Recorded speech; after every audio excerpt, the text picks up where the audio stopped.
Hi, I am Coach Christine, and you are listening to the Your Empty Nest Coach podcast. This is episode number 110, and I've titled it, How Are You Doing with 2020? I work with mothers of high school students and beyond who are in the trenches with sad and possibly overwhelming thoughts about what their life will look like when their baby heads to college and begins to leave the nest. My client's big question is, what will I do with my time? Is this you? I've been there and I get it. Empowering you to write the next jaw-dropping, amazing chapter in your life is my passion. I am energized by leading you in the process of exploration and am thrilled when you unlock the power that lies within you. This podcast is my gift to you. Hello, my empty nest friend and CEO of your life. If this is your first time here, CEO in my world stands for Conscious Effective Olympian. Doesn't that sound lovely? This episode is going live at the end of August in 2020, and if you are listening to it right around that time, I want to say that I hope from the bottom of my heart that your family is healthy and safe. I walk through an exercise to help you when you can't seem to get out of a funk, if you will, in today's episode.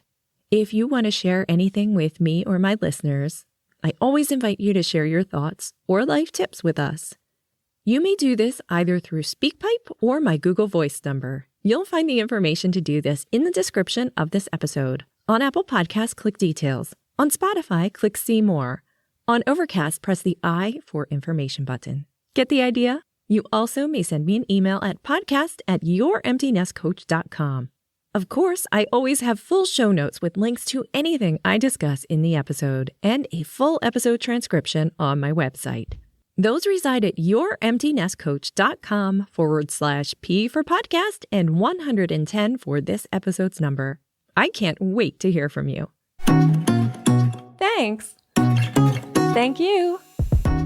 It's time to thank our sponsor. This episode is sponsored by my membership community, the GPS Support Flock, your flight to success in the empty nest. If you are ready to find the GPS of your life, sign up to receive an immediate and free download of my PDF, How to Find Yourself in the Empty Nest, our GPS Life Principles document. You will also have the opportunity to learn about our community.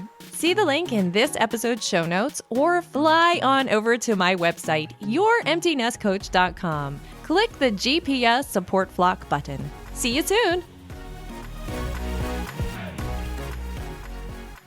My beautiful, amazing friend, how are you doing? No, really, how are you doing? Most of us started 2020 ready to take on the world. We had goals, plans, things to look forward to, and now, well, your goals may have been put on hold. Your health may not be great. Your plans may have all been canceled. Your things to look forward to might have been too.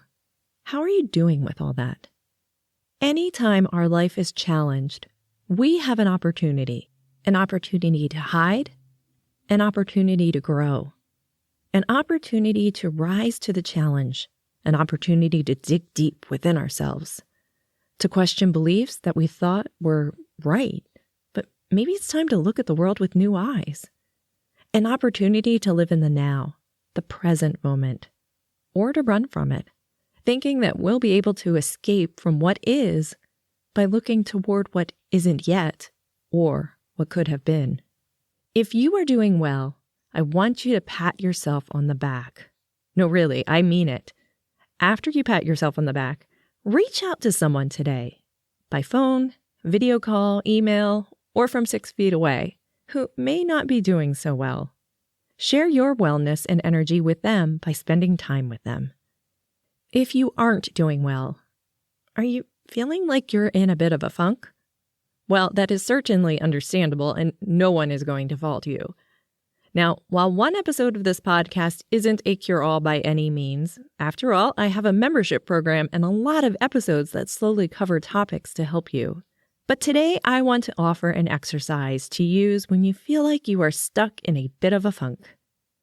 Maybe you have already worked through your feelings, or you know what you're feeling, but you can't seem to get to the other side. In that case, let's give yourself permission to let go of the feeling for a few minutes and start there. Start by asking yourself, What is my biggest pain point? Am I mourning something? Am I angry that people aren't behaving the way I expect them to? Am I upset with myself that I've gained some weight through all this? What is it for you? On an ideally blank piece of paper, write down your top area of focus right now. Then write 3 emotions that come with that focus. As you write down the thing that is taking your mental energy right now, I'd like you to imagine as if the emotions are going through your writing utensil or your fingers, should you choose to do this on a keyboard, and let the emotions fall out onto the paper. Got it? Using your imagination, let that area of focus move to the paper along with the 3 emotions you have identified. Now turn the paper over. For 5 minutes, I want you to imagine what your life is like without that focus and those emotions. Don't worry about why you aren't focused on it. Don't concern yourself with the fact that things haven't been resolved with it. It's 5 minutes. It isn't going anywhere. And guess what? You wrote it down on the paper and will remember it when you turn it back over. This allows you to imagine for 5 minutes who you are without that emotional energy. Take 5 minutes to be present, to take in sounds, colors, smells, and beauty that you hadn't seen when your focus was different. Only for a few minutes. Try taking really deep breaths. I'd like you to look at that time as a transference. Give that paper your emotions in those moments. Actually, give me a moment. I'm going to try this out myself.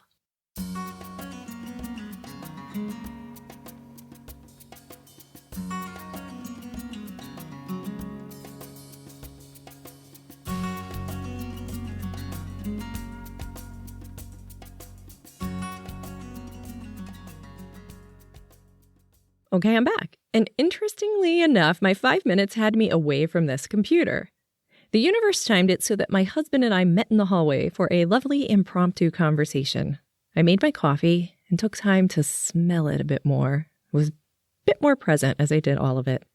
My timer went off. Hubby got it for me. He was upstairs, so I inadvertently gifted myself with some extra time. Now that I'm back, I don't want to turn over that piece of paper at all. And I have more clarity on the work I was about to do on this episode. I do mention writing our thoughts and feelings down on paper often because the act of doing it makes us aware of the thought deliveries that we are allowing to take up space in our mind. Those take mental energy away from other things in our life. This is all fine if you're aware of it and know what your mind is focused on, consciously choosing it. But if you don't periodically check in on your thought deliveries, well, if you are a regular listener, you know the drill. Then your protector is bossing you around with them. What fun is that? Well, for me personally, it is no fun at all. Now back to you. After the 5 minutes, you have options. I'm not even going to tell you what to do. I want you to see where you are led. Trust your instincts here. You may ignore the piece of paper, or heck, you may turn it over and have a new sense of clarity that you didn't have 5 minutes ago. Let me know how it goes for you. Email me at podcast@youremptynestcoach.com or message me over on Pinterest or Instagram. You'll find me on both platforms at Empty Nest Coach. That's my podcast title without that "your" in the beginning. You should know by now that my goal isn't for you to rely on me, Coach Christine, to have the answers for your life. I'm here to coach you to find your internal GPS that will navigate you through the journey of your life. Oh my goodness, I can't wait for you to discover that for yourself. When you notice your thought deliveries, train your protector well, and have a good sense of what needs to be in your life's toolbox, oh my friend, I'm seriously getting chills just thinking about it. The things that you'll be able to do. If you would like to dig into more detail with any of this, if you need accountability or want me to just cheer you on, all of this is included in my GPS support flock. The questions I have for you in this episode are, 1, how are you handling 2020? And 2, has 2020 provided any pleasant surprises for you? Christine? Christine, where are you? Have you ever considered creating a podcast? A podcasting tip that I submitted was included in a recent article titled How to Create a Successful Podcast Channel, 20 Plus Expert Tips.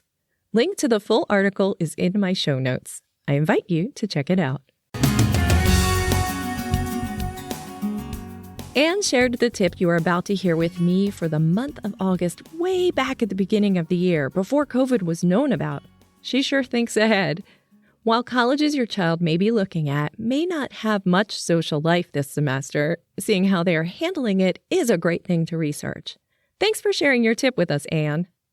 Hi, this is Anne from Parents' Guide to the College Puzzle. My quick tip for today is if your high school senior is having trouble paring down their list of colleges to a range of 8 to 12 schools, consider these sometimes overlooked aspects of a college. Check out the social life. What is there to do both on and off campus when students aren't in class? Which colleges offer the intramural sports, clubs, or volunteer programs your future freshman wants to participate in? How's the weather? If your teen hates snow, they'll be happier at colleges with milder climates. And the reverse is true. A student who likes winter sports will want colleges and places where they can participate in these activities. Confirm which majors and minors are offered. If a college doesn't have the major and any potential majors your student is interested in, take it off the list. Remember to look at the available minor options too. Find out the male to female ratio. Colleges tend to have more girls than boys, but some campuses are skewed much higher one way or the other. This might make a difference to your teen. How big is Greek life? Sororities and fraternities dominate at some campuses and play a minor role at others. For kids who have a preference either way, this can be important. Who else goes there? Your school's Naviance account or your student's guidance counselor can show you the popular colleges among graduates from your high school.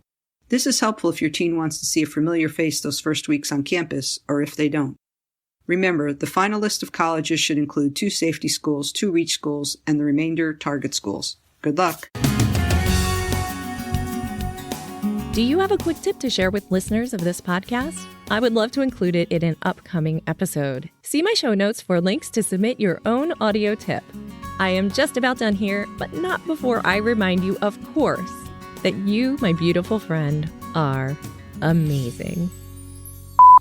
But if you don't periodically... Oh my gosh, the blanket's down too low. I can't see whatever. Let me know how it goes for me. For me? Let me know how it goes for me. Yeah, that makes sense. I already told you. I seriously got chills. Feels so good. Okay, scroll section, intro music, questions. Still listening? Have you received a green popsicle stick from me yet? If not, why not? I'm happy to send you one, or 3. I have instructions on how to receive your green popsicle stick from me when you download my free printable, How to Find Yourself in the Empty Nest. See ya!